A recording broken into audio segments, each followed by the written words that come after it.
550 वर्ष बाद बन रहे श्री राम जन्मभूमि पुनर्निर्माण मंदिर की आप सभी सनातनियों को बहुत बहुत बधाइयाँ और शुभकामनाएं। आज हम एक गंभीर विषय पर चर्चा करेंगे। प्रभु श्री राम की कथा अपने महाकाव्य श्री रामचरितमानस से जनमानस तक पहुंचाने वाले गोस्वामी तुलसीदास जी पर आरोप लगता रहा है कि उन्होंने अपनी किताब में राम मंदिर के विध्वंस का जिक्र नहीं किया।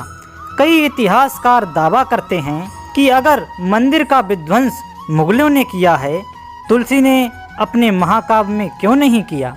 मैं अयोध्या हूँ, मुझे पता है कि तुलसी भी मेरी उस समय की स्थिति पर खूब रोए थे, निर्बल थे, तो दोहों का हथियार बनाया, भविष्य को आईना दिखाया। तुलसी ने भले रामचरितमानस में इसका वर्णन नहीं किया, लेकिन तुलसी दोहा शतक में तो उसका घटना का विस्तार से जिक्र किया है। अगर आप तुलसी की रामचरितमानस को प्रमाणिक मानते हैं तो तुलसी दोहा शतक से क्या ऐतराज है। इसमें तो उन्होंने मुगलों की उस बर्बरता का बड़े ही सटीक अंदाज से वर्णन किया है। मैं बताती हूँ तुलसी ने मेरी छाती पर हुए अत्याचार का कैसे वर्णन किया है। तुलसी दोहा शतक में गोस्वामी तुलसीदास जी ने बड़े ही सटीक अंदाज में मुगल सिपह सालार मीर बाकी की क्रूरता का जिक्र किया है। उन्होंने बताया है कि कैसे प्रभु श्री राम के मंदिर को तोड़कर अधम मीर बाकी ने मेरी धरती पर बाबरी का निर्माण कराया। मुगल काल की इस बर्बरता ने अगले 500 सालों से ज्यादा भी देश की राजनीति को प्रभावित किया, हिंदुओं की आस्था पर प्रहार किया, उन्हें बार बार आक्रोशित करता रहा।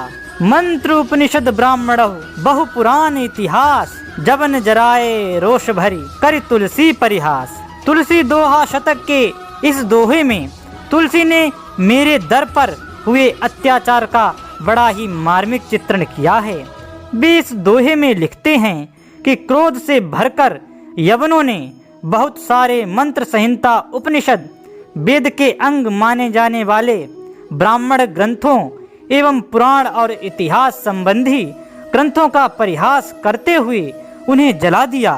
मतलब हिंदू धर्म के प्रति मुगलों के उस उग्रता का जिक्र किया है जो उन्हें किसी भी सामान्य इंसान से अलग बनाती है। हिंदू धर्म ग्रंथों को मुगल सैनिकों के जलाए जाने की बात तुलसी ने साफ तौर पर लिखी है। सिखा सूत्र से हीन करी बलते हिंदू लोग, भमरी भगाए देश ते तुलसी कठिन कुजोग। दोहे में तुलसीदास लिखते हैं कि बलपूर्वक हिंदुओं की शिखा यानी चोटी काट दी गई, यज्ञोपवीत यानी जनेऊ तोड़ दिया गया, उनको ग्रह विहीन करके अपने पैतृक देश से भगा दिया। यह कैसा कुयोग है। तुलसी इस प्रकार की स्थिति देख चीत्कार करते हैं, बाबर बरबर आय के कर लीन्ही करवाल, हने पचारी पचारी जन तुलसी काल कराल। तुलसीदास ने इस दोहे में मेरी धरती पर बरबर बाबर के अत्याचार का जिक्र किया है। वह लिखते हैं कि हाथ में तलवार लिए बरबर बाबर आया, हत्या की, लोग काल के गाल में समा गए। यह समय अत्यंत भीषण था।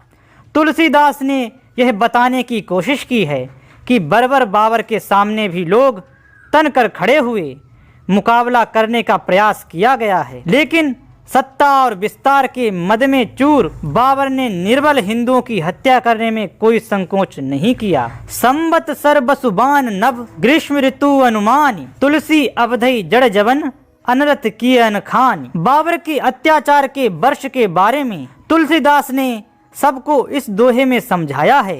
मैं तो हर काल के बारे में जानती हूँ, लेकिन सबूतों की बात करने वालों को इस दोहे का भाव समझाना जरूरी था।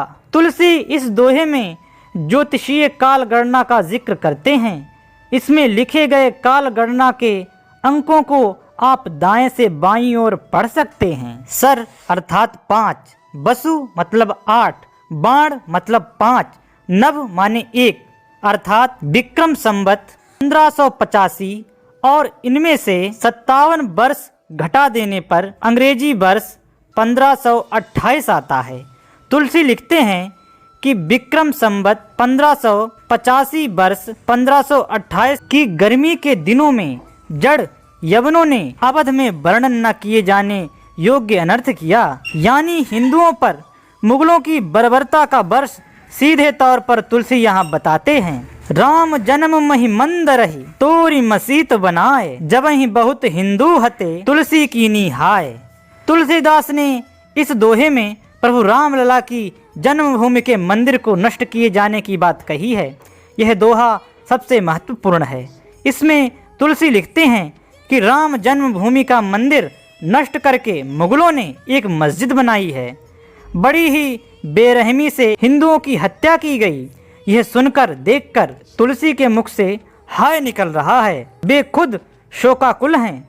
तुलसीदास यहाँ बताते हैं कि राम जन्मभूमि के मंदिर को नष्ट किए जाने का विरोध उस समय भी किया जाता था, लेकिन जिन हिंदुओं ने विरोध की आवाज उठाई उनकी बर्बर मुगलों ने हत्या कर दी। दल्यो मीर बाकी अबद मंदिर राम समाज, तुलसी रोबत हृदय हति त्राहि त्राहि रघुराज। मेरी धरती पर हो रहे अत्याचार को देखकर मेरे तुलसीदास का हृदय चीत्कार कर उठा है। वह प्रभु रामलला को याद कर विलखते हैं और अपने इस दोहे में तुलसी कहते हैं कि अधर्मी मीर बाकी ने मंदिर को नष्ट कर दिया। राम समाज यानी राम दरबार की मूर्तियों को तोड़ दिया। भगवान राम के जन्म स्थान की रक्षा की याचना करते हुए तुलसीदास भारी मन से रो रहे हैं। इसका अर्थ है कि उस समय राम जन्मभूमि मंदिर में भगवान श्री राम के साथ साथ चारों भाई, माता सीता, भक्त हनुमान आदि की मूर्तियां भी रखी थीं। उन्हें मुगल सेनापति मीरा बाकी और उसकी सेना ने नष्ट कर दिया था। राम जन्म मंदिर जहाँ तसत अवध के बीच, तुलसी रची मसीत तहाँ मीर बकी खल नीच। मेरी धरती पर बने भगवान राम के मंदिर को डाह कर उस पर मस्जिद का निर्माण किया गया। इसका जिक्र भी तुलसीदास ने अपनी किताब में दिया है। वह लिखते हैं कि राम मंदिर जहाँ स्थित था उसी बीच अवध में मस्जिद का निर्माण किया गया। नीच मीर बाकी ने राम मंदिर पर मस्जिद का निर्माण कराया। तुलसी के इस दोहे से साफ हो जाता है कि बाबर के सिपहसालार मीर बाकी के नेतृत्व में आई मुगलिया सेना ने अवध में राम मंदिर को गिराने में बहुत बड़ी भूमिका निभाई है। रामायण घरिघट जहाँ श्रुति पुराण उपखान, तुलसी जबन अजान तहाँ करत कुरान अजान। तुलसीदास ने इस दोहे में अयोध्या में राम मंदिर को तोड़कर मस्जिद बनाए जाने के बाद की स्थिति का जिक्र किया है। मेरी धरती पर कैसे स्थिति बदली, आप इस दोहे में उसको जान सकते हैं। तुलसी लिखते हैं कि जिस जगह पर रामायण, श्रुति, वेद पुराण से संबंधित पवित्र प्रवचन और पाठ होते हैं, घंटे और घड़ियाल बजते हैं, वहाँ अज्ञानी यवनों की कुरान के पाठ और अजान होने लगी है। ऐसे में मेरे तुलसी पर सवाल उठाने वालों के लिए यह पुस्तक इतिहास को जानने का जरिया है। यह पुस्तक मुगलों की बर्बरता की कहानी को प्रदर्शित करता है। 500 सालों के मंदिर की लड़ाई ने कई अहम दौर देखे हैं। मंदिर की लड़ाई लगातार चलती रही। कई पीढ़ियां आंदोलन में खप गईं। तुलसी की गवाही साफ करती है कि 500 साल पहले वर्ष 1528 में मुगल शासक बाबर के सिपहसालार मीर बाकी ने विवादित स्थान पर बाबरी मस्जिद का निर्माण कराया था। उस समय मेरी धरती के सपूतों ने कहा कि यह राम भगवान की जन्मभूमि है, यहाँ पर प्राचीन मंदिर था, यहाँ मस्जिद का निर्माण किया जाना गलत है। ताकत में चूर मुगल शासक के सिपहसालार को यह बात कहाँ मंजूर थी। उसने जानबूझकर मस्जिद का निर्माण कराया। तुलसीदास के श्री रामचरितमानस को आधार बनाकर मुगलों को महान बताने वालों के लिए तुलसी दोहा शतक एक प्रकार से जवाब है। श्री रामचरितमानस भगवान श्री राम के चरित्र का वर्णन है, लेकिन तुलसी दोहा शतक में गोस्वामी तुलसीदास ने तत्कालीन राजनीतिक बदलावों को दोहे के माध्यम से चित्रित किया है। मेरे तुलसी ने मुगल साम्राज्य के अत्याचार और मंदिर तोड़े जाने पर कुछ नहीं लिखा। कहने वालों के लिए ये ग्रंथ जवाब है। मेरे प्रभु रामलला की जन्मभूमि का विवाद अदालतों में चल रहा था, तो इस तुलसी दोहा शतक के इन दोहों को इलाहाबाद हाई कोर्ट में भी सुनवाई के दौरान पेश किया गया था।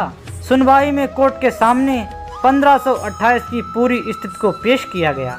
इतने संघर्षों के बाद सत्य सनातन की जीत हुई है। आप सभी सनातनियों को श्री राम मंदिर की बहुत बहुत बधाइयाँ।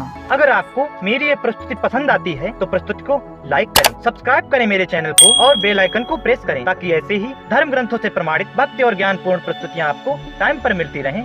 जय श्री राम।